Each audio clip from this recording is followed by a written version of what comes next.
আসসালামু আলাইকুম আমার প্রাণপ্রিয় বন্ধুরা, বাংলাদেশ থেকে যারা জর্ডানে আসতে চান প্রোডাকশন সুপারভাইজার হিসাবে, এখানে ক্লাসিক কোম্পানির একটা কোম্পানি আছে যেটা হচ্ছে জিয়া অ্যাপারেলস। খুব ভালো, এটা আমাদেরই কোম্পানি। আপনারা যারা আসতে চাচ্ছেন সুপারভাইজার হিসাবে তারা আসতে পারেন। বিস্তারিত আমি বলছি, কিভাবে অ্যাপ্লাই করবেন, কিভাবে কি করবেন, সমস্ত কিছু আমি বলবো এই ভিডিওর মধ্যে আপনারা পাবেন। আপনারা যারা আসতে চাচ্ছেন এখানে প্রায় তারা 25 জন সুপারভাইজার নেবে শুধুমাত্র বাংলাদেশ থেকে, সেটা পুরুষ হোক বা মহিলা সবাই অ্যাপ্লাই করতে পারবেন। স্যালারি হবে 350 দিনার, জর্ডানি দিনার, যেটা বাংলাদেশে প্রায় 60,000 টাকার মতো আসে। থাকা খাওয়া সম্পূর্ণ কোম্পানি বহন করবে। আপনার ভিসা, টিকিট, বিমান ভাড়া সমস্ত কিছু কোম্পানি বহন করবে। আবেদন করতে গেলে অনলাইনের মাধ্যমে 100 টাকার মতো লাগে, 110 টাকা লাগে ভ্যাট সহ। আর যারা আবেদন করবেন না তারা ডিরেক্টলি কাগজপত্র নিয়ে ওখানে যোগাযোগ করতে পারেন, সমস্যা নাই। আপনাদের জন্য যারা আসতে পারবেন না তারা হচ্ছে যাদের দেশে কোনো ফৌজদারি মামলা আছে, যাদের নামে আপনারা জানেন কোনো মামলা থাকলে আপনাদেরকে ইমিগ্রেশনে আটকায় দিতে পারে, তারা আসতে পারবেন না।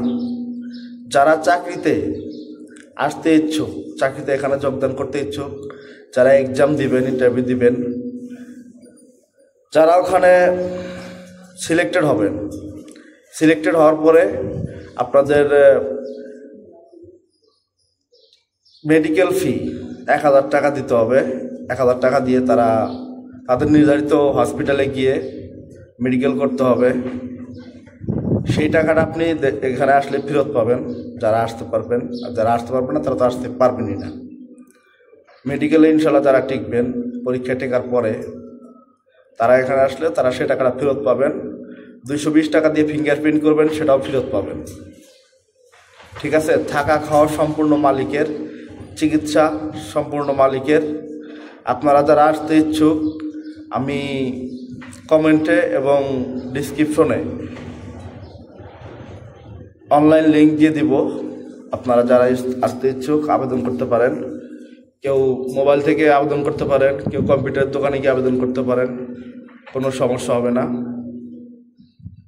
তো যারা সুপারভাইজার হিসেবে আসতে চাচ্ছেন বাংলাদেশ থেকে আসতে পারেন।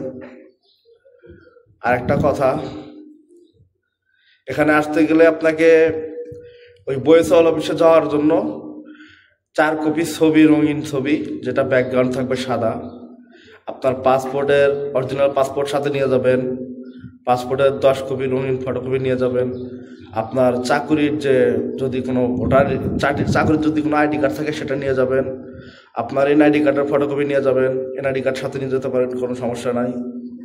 আপনার অরিজিনাল পাসপোর্ট নিয়ে যেতে হবে ওখানে। আপনার অন্যান্য শিক্ষাগত যোগ্যতা সনদ থাকলে সেগুলো নিয়ে যেতে হবে।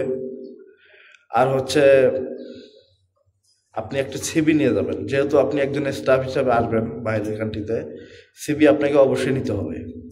একটা সুন্দর করে প্রফেশনাল একটা সিবি তৈরি করে সাথে নিয়ে যাবেন। আর এমনিতে আদার্স কোনো সমস্যা মনে হলে আমাকে নক করবেন, সমস্যা নেই। আপনি আপনাদের সমস্ত প্রকারে হেল্প করব। কিভাবে কোথায় যেতে হবে, কিভাবে কি করতে হবে, কি কোশ্চেন করতে পারে, আমি আপনাদের সাপোর্ট করবো ইনশাল্লাহ। তো সবাই আমার জন্য দোয়া করবেন। আমার এই ভিডিওটি শেয়ার করবেন, যেন আপনি আসতে ইচ্ছুক না, আপনার একটা ফ্রেন্ড হয়তো আসতে পারে, তাকে আপনি ভিডিওতে শেয়ার করেন, সমস্যা নেই। ঠিক আছে? সবাই ভালো থাকবেন। আল্লাহ হাফেজ।